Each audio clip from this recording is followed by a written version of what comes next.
झारखंड में चक्रधरपुर विधानसभा सीट को काफी हाई प्रोफाइल सीट माना जाता है।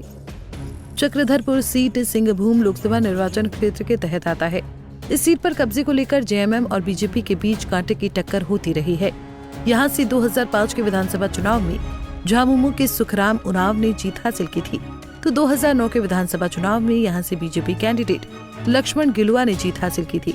वहीं 2014 के विधानसभा चुनाव में झारखंड मुक्ति मोर्चा ने एक बार फिर जबरदस्त वापसी की और यहां से झामुमो कैंडिडेट शशि भूषण समद यहां से विधायक चुन लिए गए। तो 2019 के चुनाव में जेएमएम कैंडिडेट सुखराम उरांव ने यहां जीत हासिल की है। इस बार बीजेपी ने यहां से शशि भूषण समद को टिकट दिया है। वहीं हेमंत सोरेन ने एक बार फिर से सुखराम उरांव पर ही भरोसा जताया है। वहीं चक्रधरपुर विधानसभा सीट पर 2019 में जेएमएम उम्मीदवार सुखराम उरांव ने जीत हासिल की है। सुखराम उरांव 43,832 वोट लाकर पहले स्थान पर रहे थे, तो बीजेपी उम्मीदवार लक्ष्मण गिलुआ 31,598 वोट लाकर दूसरे स्थान पर रहे थे। वहीं JVM candidate Shashi Bhushan Samad 17,487 vote लाकर तीसरे स्थान पर रहे थे।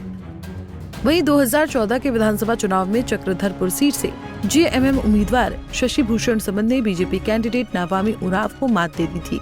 समद को कुल 64,396 वोट मिले थे, जबकि बीजेपी कैंडिडेट नवामी उरांव 37,948 वोट ही हासिल कर पाए थे। इस तरह से शशि भूषण समद ने नवामी उरांव को 26,448 वोट से मात दे दी थी। वहीं कांग्रेस कैंडिडेट विजय सिंह समद महज 6,441 वोट लाकर तीसरे स्थान पर रहे थे। वहीं 2009 के विधानसभा चुनाव में चक्रधरपुर सीट से बीजेपी कैंडिडेट लक्ष्मण गिलुआ ने जीत हासिल की थी। लक्ष्मण गिलुआ 26,984 वोट लाकर पहले स्थान पर रहे थे, तो जेएमएम कैंडिडेट सुखराम उरांव को 26,694 वोट मिले थे। लक्ष्मण गिलुआ ने मात्र 290 वोट से सुखराम उरांव को मात देने में कामयाबी हासिल की थी। वहीं कांग्रेस कैंडिडेट सुखदेव हेम्ब्रम 12,202 वोट लाकर तीसरे स्थान पर रहे थे।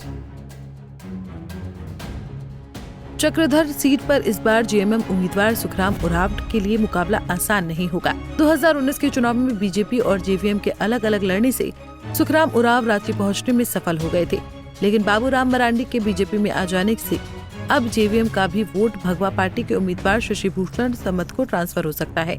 अगर ये वोट ट्रांसफर हो गया तो फिर सुखराम उरांव के लिए रांची पहुंचना आसान नहीं होगा। Bureau report, Punjab Kesari TV. हमसे जुड़े रहने के लिए हमारे YouTube चैनल को सब्सक्राइब करें और नई वीडियो की नोटिफिकेशन के लिए बेल आइकॉन को दबाएं।